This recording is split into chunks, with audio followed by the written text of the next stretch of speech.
Ok, pessoal, então a gente seguiu com a aula um pouco mais avançado, né? Ela foi até um pouco além desse slide, mas eu resolvi partir daqui, porque até então a gente, né, se debruçou sobre entender o papel da genética na variação das características quantitativas. Então a gente viu bem a questão do componente poligênico, que acrescenta então a variação nos fenótipos quantitativos. A gente já viu que poligenes, né? Então, mais de um gene, 2, 10 ou uma centena de genes podem estar envolvidos, né, na determinação de uma característica quantitativa. E quanto mais genes, mais alelos segregando e maior é a variação, então, que a gente encontra nesse fenótipo quantitativo, certo? Só que até então a gente não tinha falado sobre o componente ambiental, e é sobre ele que a gente vai falar agora. Então, o componente ambiental também acrescenta variação, ele também é uma causa de variação fenotípica dos nossos fenótipos quantitativos, certo? Então, um exemplo bastante clássico que vocês encontram em livros de genética, inclusive no Griffiths, né, que está aqui referenciado, é esse experimento que mensurou o comprimento, deixa eu só, o comprimento da corola em flores de tabaco, tá? Então, a gente tem aqui os valores de comprimento em milímetros, considerando a primeira geração, certo? Linhagens puras. Então, são linhagens que são homozigotas, certo? Então, e além disso, né, todas elas são geneticamente iguais. Então, nessa primeira linhagem, a gente vê que o comprimento, em média, tem 40 milímetros, né, para essa primeira linhagem parental. E a segunda linhagem parental, a gente encontra uma média aqui em torno de 90, mais ou menos, e valores, né, que se distribuem em torno dessa média. Com isso, a gente observa que, apesar da gente ter linhagens puras, geneticamente iguais, a gente tem uma variação no comprimento da corola. A que se deve essa variação, já que, geneticamente, as plantas, né, dentro de uma linhagem são iguais? Essa variação se deve ao ambiente, tá? Então, aqui à direita, causas da variação. Essa variação só pode ser devido ao ambiente, porque a gente não tem variação genética, certo? E o que acontece, então, quando a gente observa a prole desse cruzamento, né, da linhagem parental? A gente observa que ainda há um certo nível de variação. Então, a gente encontra aqui F1, né, apresentando uma média que fica, né, bem próxima à média da linhagem parental, em relação ao comprimento da corola da flor, mas os valores se distribuem em torno dessa média.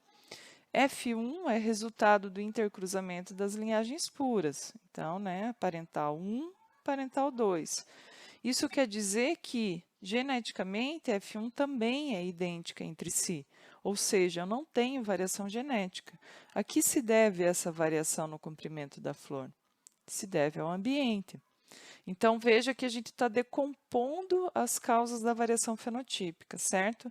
Anulamos a variação genética nesse experimento e a gente está observando apenas o efeito da variação ambiental, certo? E o que aconteceu em F2? Em F2, eu tenho, né, eu obtive F2 a partir da autofecundação de F1. Lembrando que F1 ela é heterozigota para todos os loci que controlam a característica. Por quê?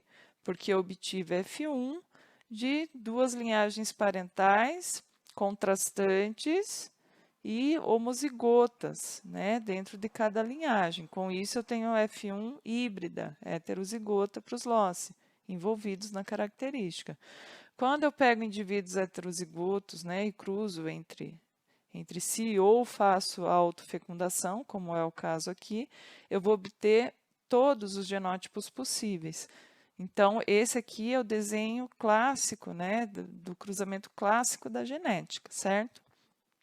Com isso, em F2, eu vou ter todos os genótipos possíveis, então eu tenho variação genética entre as plantas, entre os indivíduos, e além disso, eu ainda tenho a variação ambiental. Então, a variação ambiental, ela está sempre presente, a não ser que eu controle essa variação num determinado experimento, mas isso tem que estar bem claro, tá? Seja num exercício, ou seja no desenho experimental, eu tenho que deixar bem claro que o ambiente, né, não houve variação ambiental entre os indivíduos. Nesse caso, é justamente isso que a gente quer ver, o efeito do ambiente. Então, F2, se vocês observarem, apresenta uma variação muito maior. Veja a distribuição, né, a partir do gráfico. Ele está muito mais espalhado em relação à média. Por quê? Eu tenho a soma de causas de variação, ambiente e genética. Então, né, explorando esse componente ambiental, a gente pode dizer que o tamanho da contribuição do componente genético e do ambiental para que o fenótipo varie, né, seguindo a ilustração aqui dos tomatinhos, isso é muito diferente de característica para característica, certo? Então, eu não posso fixar uma parcela, né, X% do efeito ambiental, X% do efeito genético. Isso varia muito de característica para característica. Daí aquelas perguntas, né, que surgiram durante a aula, principalmente em relação às doenças, né, que vocês ficaram bem interessados sobre esse assunto, me perguntando se uma pessoa que é exposta, por exemplo, né, a agrotóxicos, todo mundo sabe que é cancerígeno, e eventualmente essa pessoa ela pode apresentar o câncer ou não, mesmo sendo exposta, né, a fatores ambientais. Vai depender do quão exposta essa pessoa foi ao fator ambiental e, além disso, se ela possui genes que, de alguma forma, a tornam suscetível ao desenvolvimento de um câncer específico. Então, a gente vê a interação entre esses fatores, ao mesmo tempo que a pessoa pode possuir os genes, né, alguns alelos de risco, mas não ser exposta a fatores ambientais. Ao invés disso, ter fatores ambientais que, de certa forma, protegem, né, o desenvolvimento de alguma doença. Aí a gente não vai ter essa doença se manifestando, mesmo que acham que exista, né, um componente genético naquele indivíduo. Esse componente genético pode ser pequeno, pode corresponder a um percentual pequeno de risco para aquela doença. Então, a pessoa não vai desenvolver a doença. Eu acho que eu percebi que essa foi a dúvida de muitas pessoas, em entender esse balanço, tá? É realmente um balanço. É o quanto o fator genético pesa, o quanto o componente ambiental pesa. E isso varia muito de doença para doença, de característica para característica. E é justamente isso que as pesquisas atuais em características complexas vêm tentando desvendar, ok? Além de variar de característica para característica, isso varia muito de indivíduo para indivíduo. Qual é o componente genético herdado? Né? É um conjunto de fatores de risco genético importante ou de menor peso? Então, isso tudo é muito variável. Então, não é porque eu tenho alelos de risco para, vamos supor, para esquizofrenia, que necessariamente eu vou desenvolver a doença. Muito provavelmente, um gatilho ambiental, né, um fator ambiental, vai ter que estar atuando ao longo da vida para que essa união, né, ou essa interação, na verdade, melhor dizendo, genética e ambiente atue no sentido de desencadear a doença, ok? Então, tenham essa ideia de balanço. Isso é a questão mais importante da aula, tá? E é justamente isso que esse slide está falando, né, no último tópico. Então, estimar essa contribuição é justamente isso que todo mundo está procurando, certo? Nas pesquisas atuais. Então, eu saber o quanto um fator ambiental influencia para uma característica, o quanto a genética influencia, isso é fundamental nos programas de melhoramento, por exemplo, né? Então, não adianta eu querer fazer melhoramento genético em uma espécie, né, que tenha interesse econômico, e essa espécie, para aquela característica específica que eu estou trabalhando, não tem muita influência genética, né? A herdabilidade dela é baixa. Então, não adianta eu querer fazer melhoramento genético para características que não possuem um componente genético importante na sua determinação, certo? Quase tudo possui influência genética, mas a gente precisa entender qual é o tamanho dessa influência. Quanto maior a influência genética, maior vai ser a resposta daquela espécie aos programas de melhoramento, certo? É o tal do potencial de seleção, ok? E essa questão também é importante para outras ações, como prevenção e tratamento de doenças complexas, certo? Então, quanto maior for o componente ambiental, por exemplo, mais efetiva vai ser aquelas ações que visam a mudança de hábitos, por exemplo. Então, né, deixar de fumar, praticar exercício físico, cuidar da alimentação. Basicamente, esses são fatores ambientais que influenciam em muitas doenças. E quanto mais essas doenças forem responsivas a esses fatores, mais eu tenho que investir em ações, né, nesse sentido, de incentivar esse tipo de ação. Por outro lado, se são doenças que respondem a um componente genético, né, que dependem de um componente genético muito importante, aí talvez valha a pena eu investir em outras ações, como o aconselhamento genético, como eu falei para vocês em sala de aula, ok? Apesar de que a gente sabe que, inclusive eu falei isso em aula, muitas características respondem, né, ambientalmente no sentido de suprimir ou de sobrepor ao risco genético.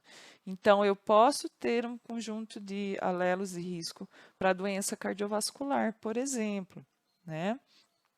Quando eu tenho um conjunto de hábitos saudáveis, esse fator protetivo ele pode se sobrepor, né? O efeito desse conjunto de hábitos protetivos pode se sobrepor ao risco genético. Então, melhorar as condições ambientais é sempre bem-vindo, ok?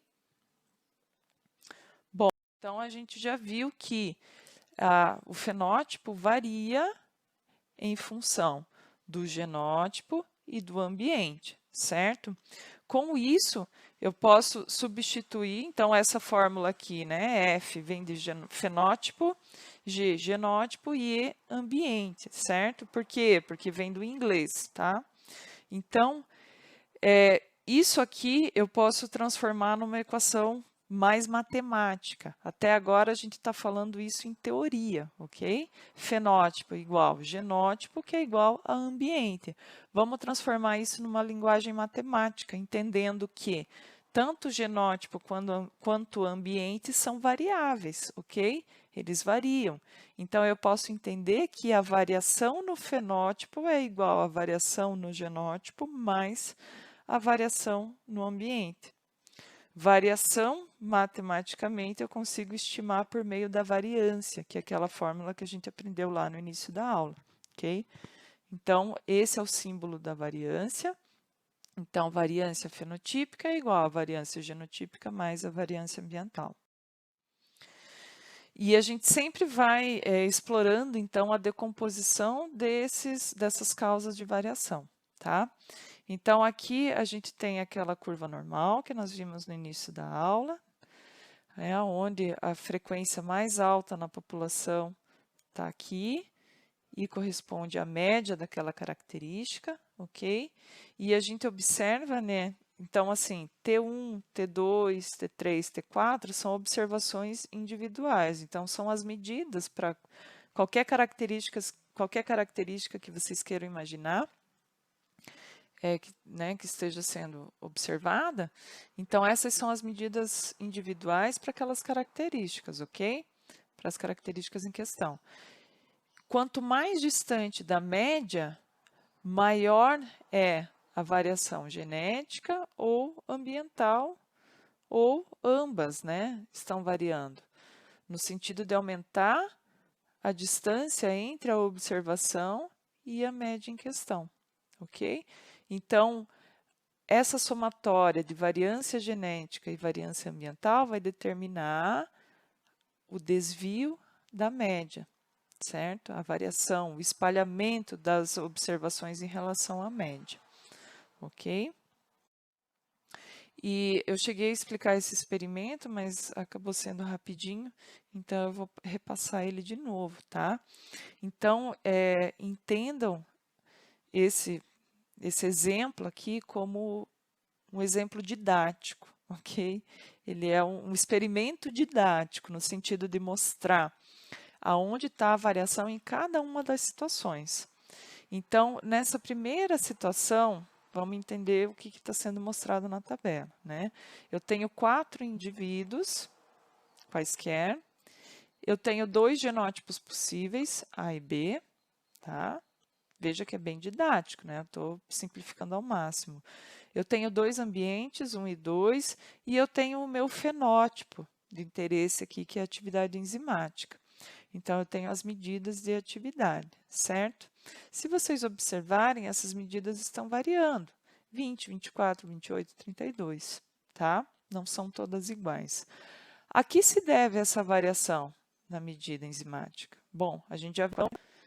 Opa, a gente já viu na equação que fenótipo é igual a variação fenotípica, né? É igual à variação genética mais a variação ambiental.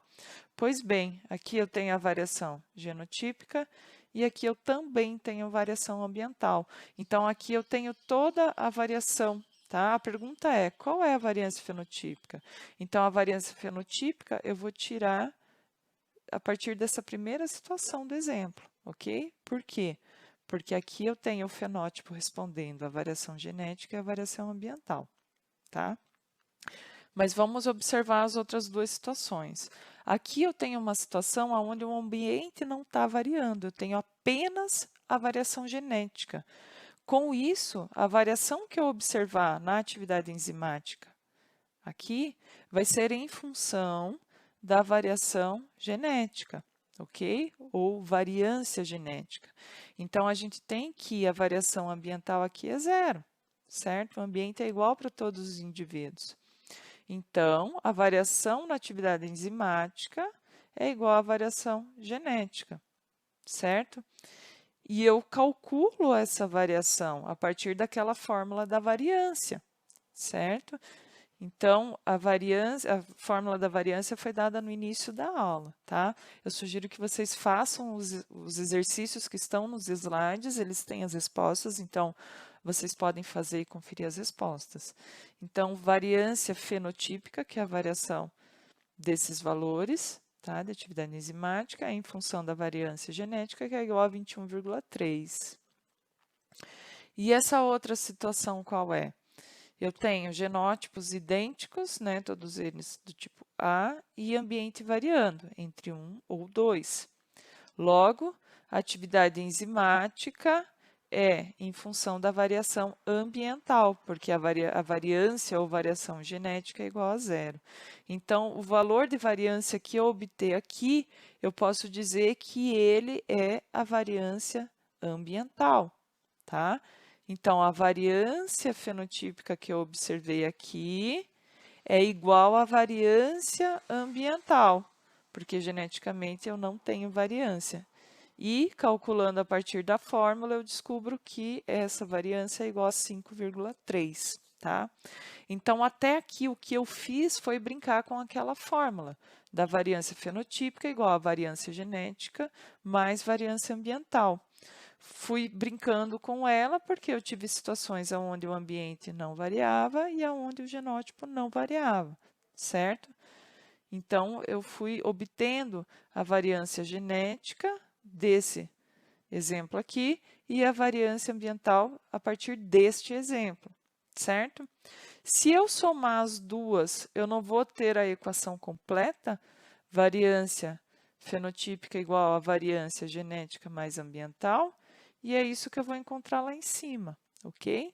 Eu poderia ter calculado a variância diretamente desses valores aqui, eu chegaria ao mesmo resultado, mas eu quis decompor para saber qual é o papel da genética e qual é o papel do ambiente. Se eu só aplicasse a fórmula nesses valores, eu saberia que a variância fenotípica é igual a 26,6, mas eu não saberia com quanto a genética está contribuindo para esse valor total e com quanto a variância ambiental está contribuindo para esse total, tá? Então, esses dois exemplos seguintes aqui, eles serviram para eu decompor essa variação fenotípica total, ok? Saber qual é o papel da genética e qual é o papel do ambiente.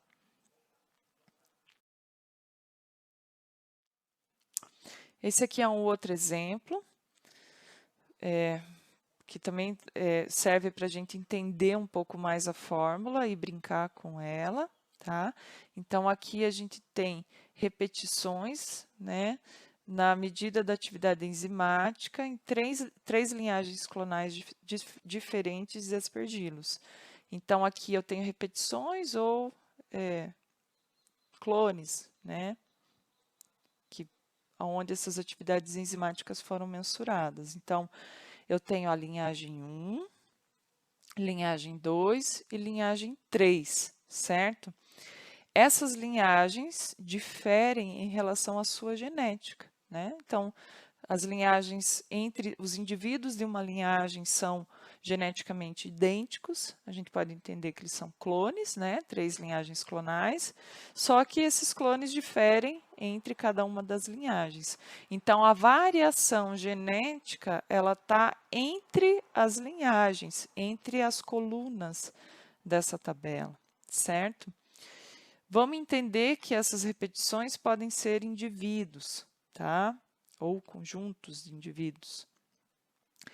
Essa variação que eu observo dentro de uma linhagem, ela é em função do ambiente, certo? Então, veja que eu tenho uma variação total entre linhagens, né, que corresponde ao total de cada coluna, a variação do total de cada coluna, e essa variação, ela é em função da genética, né, entre as colunas. Mas a variação ambiental, ela pode ser mensurada a partir dos indivíduos dentro de uma linhagem, então corresponde às linhas, certo? Então, a variação genética, a variação entre grupos ou entre linhagens. Variação ambiental, a variação dentro dos grupos, já que dentro de uma linhagem eu tenho a homogeneidade genética, ok? Então, eu trouxe essas tabelas que podem demonstrar, né, demonstram desenhos experimentais, tá? Desenhos experimentais que são feitos para que eu tente calcular, para que eu tenha ideia do componente genético e do componente ambiental envolvido na característica, certo? E é importante entender esses exemplos, essas tabelas, isolando esses componentes de variação genética e ambiental, ok? Aqui tem um exemplo que eu vou explicar ele rapidinho e depois é interessante que vocês façam, ok? Então, os dados abaixo se referem aos resultados obtidos dos seguintes cruzamentos a partir de parentais homozigotos. Então, veja que, né, o título já está explicando. São homozigotos contrastantes para os alelos que determinam a produção de leite em cabras. Então, a partir de parentais homozigotos e contrastantes. Então, os parentais, né, eles são homozigotos, então eles não diferem entre si, eu tenho uma linhagem homogênea, tá? Mesma coisa entre os parentais do tipo 2, são homozigotos. Entre os parentais, sim, eles são contrastantes.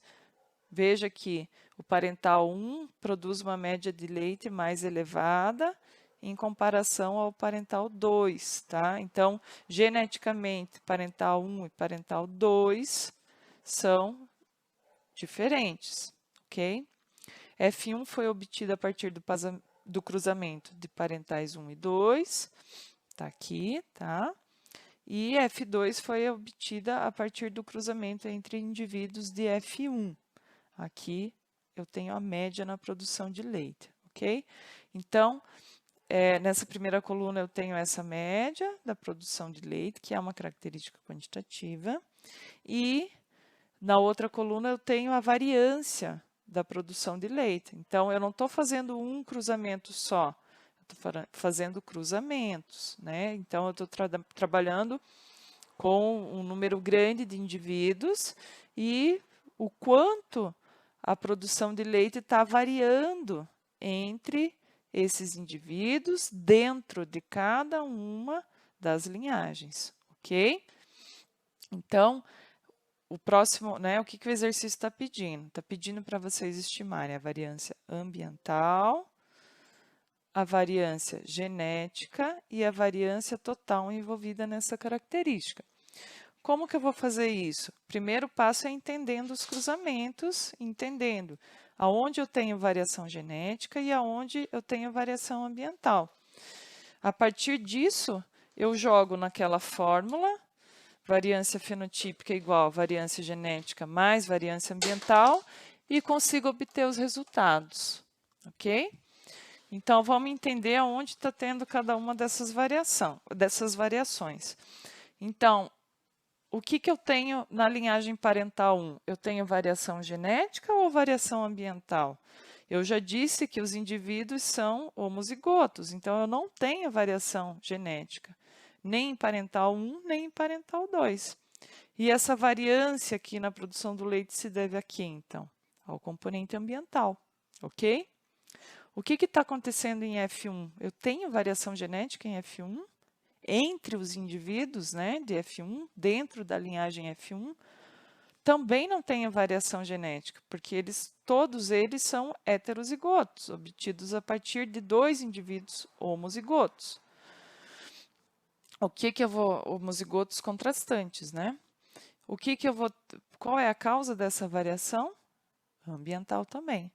Agora, o que eu tenho em F2? Aí eu tenho uma variação muito maior. Por quê? Porque ela é devida à variação genética e variação ambiental. Por que a variação genética? Porque eu obtive F2 a partir do cruzamento de indivíduos heterozigotos de F1. Com isso, eu tenho todas as combinações genéticas possíveis aparecendo em F2, tá?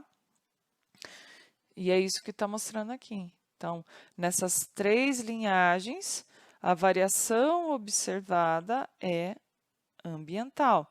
E veja que eu já dei valores de variância, tá? Então, eu não preciso calcular a variância. No outro exemplo da atividade enzimática, eu dei valores de atividade enzimática. Então, vocês teriam que obter a variância. Aqui eu já dei o valor direto da variância, tá? Então, a média da variância aqui vai ser o componente ambiental que eu estou procurando. E aqui eu tenho a variância total, ok? Se eu tenho, né, uma fórmula que tem 3 incógnitas ou 3 componentes, e eu conheço 2 deles, né, aqui eu já conheço a variância ambiental e aqui eu tenho a variância total, eu consigo conhecer o que está faltando, que no caso é a variância genética, certo? Então, ó, a variância total está aqui, porque ela é resultado da variação genética e ambiental, que eu observo em F2, certo? A variância ambiental é, então, a média obtida da variância, né, nas 3 linhagens, que é igual a 5,6, e a variância genética, justamente o que faltou eu conhecer.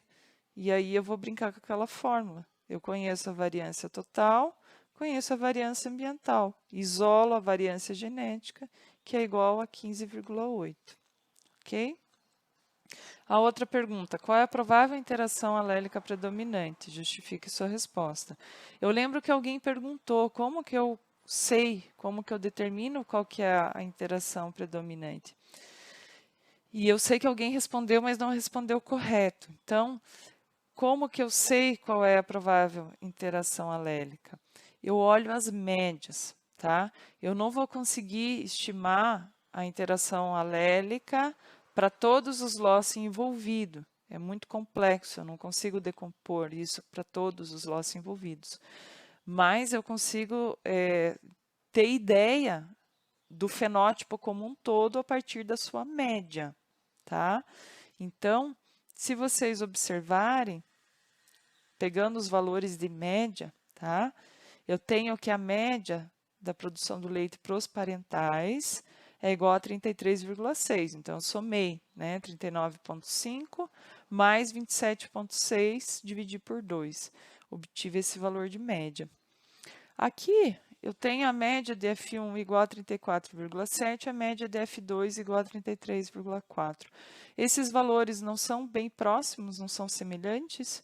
Então, quando eu tenho médias das características semelhantes, a interação alélica predominante é do tipo aditiva, ok? Se F1 apresentasse uma média muito diferente, né, ou muito maior da média dos parentais, por exemplo, tá? E uma média maior que a média obtida em F2, isso quer dizer que indivíduos heterozigotos estão tendo um desempenho maior, uma produtividade maior. Isso quer dizer que os alelos podem estar apresentando uma interação do tipo sobredominante, que é aquela vantagem do heterozigoto. Por isso, eu tenho uma média maior em F1, ok? Quando eu tenho, vamos falar da interação dominante, tá? Quando eu tenho F1 apresentando uma média semelhante a um dos parentais e uma média superior aos indivíduos de F2, eu posso ter interação do tipo dominante, onde alelos dominantes estão contribuindo, né, mais para a característica. Onde eu tenho dominância entre alelos e o alelo dominante é justamente aquele que está contribuindo mais, tá? Então, um dos parentais possui esses alelos e eles vão se manifestar em F1. Por isso, eu tenho teria, né, as médias iguais. E F2 teria uma média menor, porque eu teria aqueles indivíduos homozigoto recessivo aparecendo aqui também, diminuindo a média, ok? No início da aula, eu tenho slides trazendo bem certinho essa relação de interação alélica, como analisar isso a partir das médias fenotípicas. Herdabilidade. Então, a gente passou rapidamente sobre esse conceito e a gente vai se aprofundar agora um pouquinho mais. Então, eu posso calcular o quanto a variação genética entre, né, indivíduos determina a variância fenotípica observada entre eles, ok? Isso é o conceito de herdabilidade, é saber o peso que a genética tem, o quanto daquela variação fenotípica que eu estou observando é herdável, ok?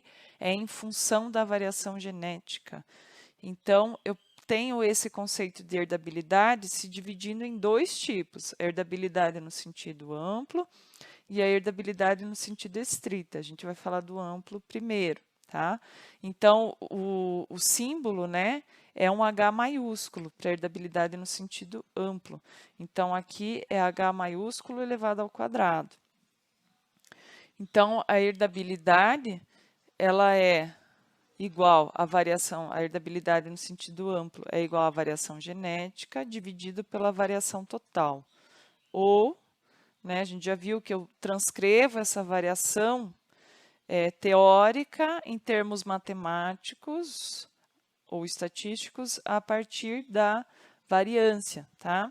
Então, se eu pego a variância genética e faço uma razão, né, entre ela e a variância fenotípica, eu vou obter a herdabilidade, ok? Então, no exemplo da atividade enzimática, lá nos slides anteriores, eu tenho a variância genética igual a 21,3. Quando eu divido pela variação total, 26,6, eu tenho o resultado de 0,8, ou 80%. Isso quer dizer que 80% da variação fenotípica que eu observei, né, da atividade enzimática, é em função da variância genética entre os indivíduos, ok? Então, 80% desse componente de variação total, né, dessa variância total, peso, né, da variação genética na variância total é de 80%. E aqui a gente tem um exercício que depois vocês podem fazer, também tem o resultado, ok? E eu ainda posso decompor mais ainda aquela fórmula que a gente já aprendeu, tá?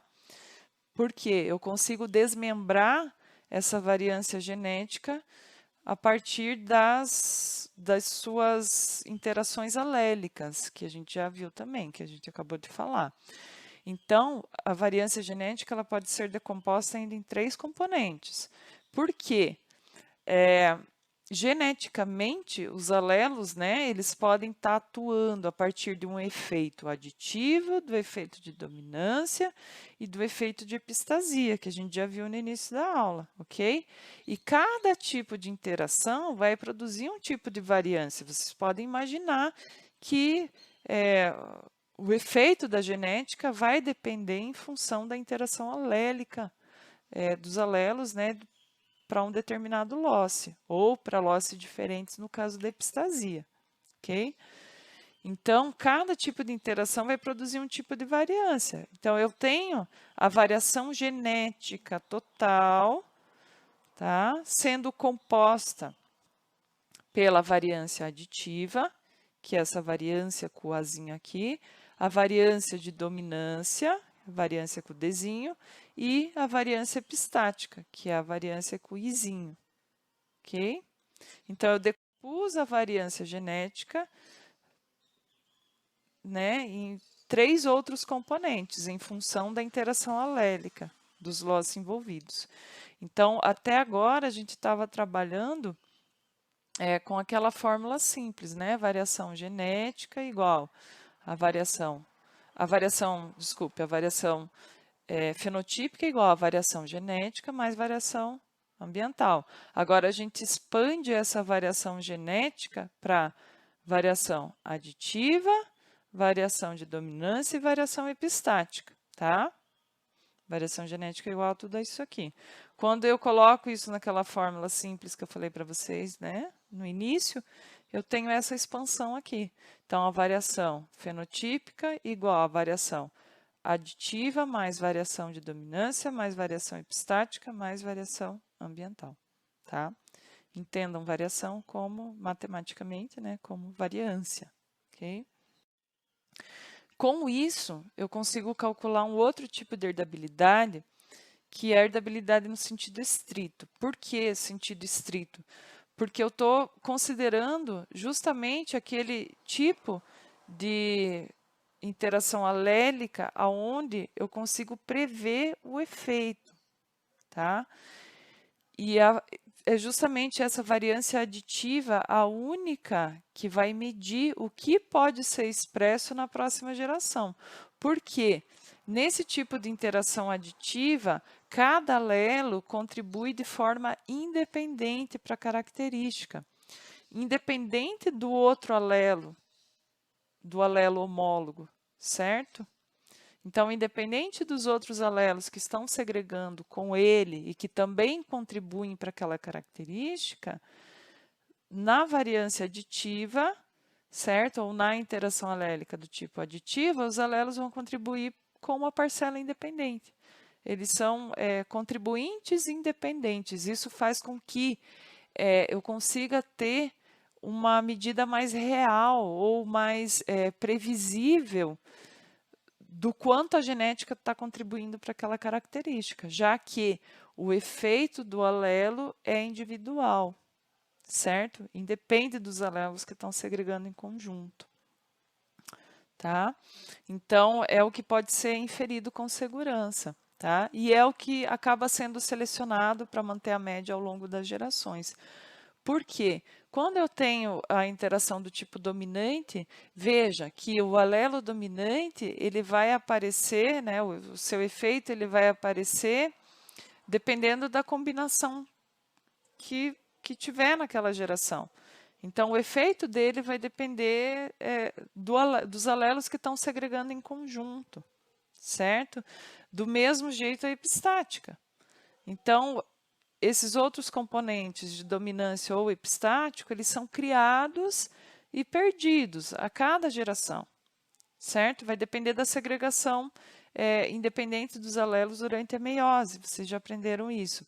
Então, eu posso criar combinações em uma geração, perder em outras, é assim que funciona.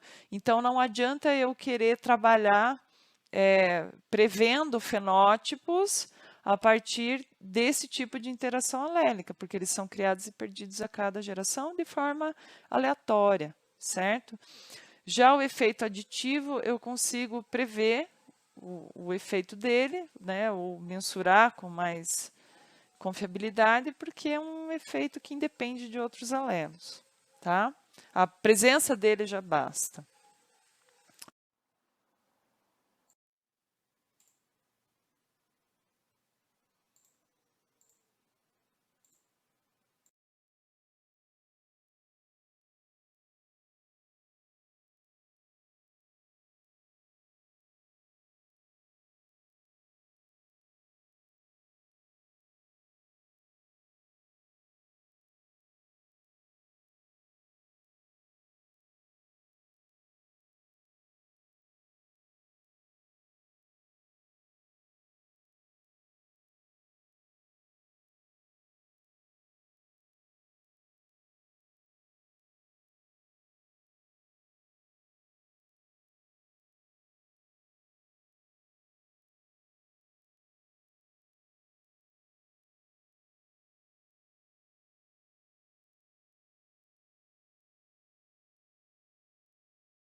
Com isso, a gente termina o conteúdo propriamente dito e como nesse finalzinho eu até consegui falar um pouco mais para vocês, só repassando, né, a gente tem aí todo um campo de estudo ainda nessa área e talvez muitas das dúvidas que vocês tenham a, a respeito da teoria, né, desse conteúdo todo, é justamente a dúvida que os cientistas ainda têm, que é entender qual é o papel do componente ambiental e do componente genético para essas características complexas, certo? Por quê? A gente ainda não conhece todos os genes que contribuem para esses traços e a gente muito provavelmente não conhece todos os componentes ambientais que também contribuem para esses traços, tá? Então aí a gente tem os estudos, né, que visam entender o papel desses dois componentes e esses estudos atualmente fazem a união entre a genética quantitativa e a genética molecular, que vocês já viram no final do curso. E eles visam fazer esse mapeamento de loss quantitativos. Então, mapeamento de regiões cromossômicas que muito provavelmente contém genes, né, ou sequências de DNA que de alguma forma estão contribuindo para essas características quantitativas, tá? Então a gente vê, né, que existem basicamente todas as características que a gente consegue imaginar são do tipo complexas, né? A gente já falou isso no início da aula, até mesmo comportamento, né, de mamíferos, por exemplo.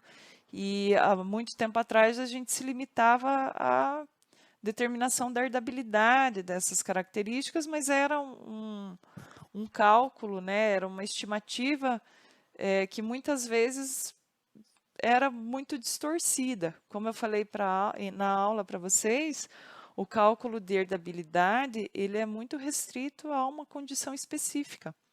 Então, vejam que a gente está estimando, né, o componente genético, e só que isso varia de cruzamento para cruzamento, o componente ambiental varia de condição para condição, então valores de herdabilidade eles cabem apenas às condições experimentais onde eles foram obtidos, há grupos populacionais específicos, então vamos supor que eu consigo, né, na literatura um valor de herdabilidade, sei lá, igual a 23% pro IMC. E esse cálculo foi obtido a partir de uma população específica e europeia qualquer. Eu não posso dizer que isso se aplica à população brasileira, porque o componente genético aqui é diferente, entende? Então, o valor da herdabilidade ele não pode ser extrapolado, certo? Então, por muito tempo, o estudo dessas características se limitou ao cálculo de herdabilidade, que muitas vezes não é muito confiável, tá? E com a união da genética molecular, a gente conseguiu avançar muito no sentido de identificar realmente quais são os genes envolvidos nas características, tá? E identificando quais são os genes, a gente consegue, né, quantos genes estão envolvidos na característica, a gente consegue estimar, então, o papel da genética e ter uma estimativa melhor do componente ambiental, tá? Então, esses mapeamentos, né, QTL, que vem do inglês, né, essa estimativa, né, desse mapeamento, ele vai usar as ferramentas estatísticas, então usa a bioinformática, a bioestatística, para mapear regiões cromossômicas e contrapor isso com a variação fenotípica, tá? Então, uma das formas de eu fazer esse mapeamento QTL é trabalhar com seleção assistida por marcadores ou genes. O que quer dizer? Nesse exemplo aqui, certo? Né? Aí é com tomate, tem N formas de eu fazer estudos do tipo QTL. Talvez esse que eu vou explicar para vocês seja o tipo mais clássico, mais simples, tá? Então, aqui eu estou trabalhando com uma linhagem parental que produz tomates pequenos, aqui uma linhagem parental que produz tomates grandes. Esses indivíduos, eles sofreram um mapeamento genético extensivo. Então, eu tenho, o que isso quer dizer? Basicamente, eu sequenciei, né, o genoma desses indivíduos, tá? E por isso que é uma seleção assistida por marcadores. E realizei o cruzamento entre eles. Com isso, obtive F1, que está na média, percebe? E F2, a partir do cruzamento de indivíduos F1, me trouxe, né, toda essa variação. Agora eu vou olhar o fenótipo e vou olhar esses marcadores genéticos, esse sequenciamento genético. E vou procurar, se a minha característica de interesse é ter tomates maiores, eu vou procurar regiões cromossômicas que sempre estão naqueles indivíduos que expressaram o fenótipo maior, seja na geração parental, seja em F2, tá? Então, sempre que eu tenho aquela região cromossômica presente ou aquela sequência específica de DNA presente, eu vou ter indivíduos grandes. Com isso, eu identifico regiões cromossômicas que estão contribuindo para o fenótipo tomate grande, tá? Como é o caso desse exemplo. E com isso, né, a partir de cruzamentos desse tipo, eu vou expandindo essa seleção e vou identificando mais e mais regiões, ok? Essa é uma das formas de se fazer, existem outras, tá? Mas aí daria daria uma aula só para a gente falar sobre isso, tá? Então é isso, eu acho que o que tinha ficado, né, de mais importante da aula, que eu acabei atropelando, era esse trecho que falava justamente do componente ambiental. Espero que tenha ficado mais claro esse finalzinho, espero que tenha ajudado e muito obrigada a todos pela atenção e nos vemos, ok? Um abraço.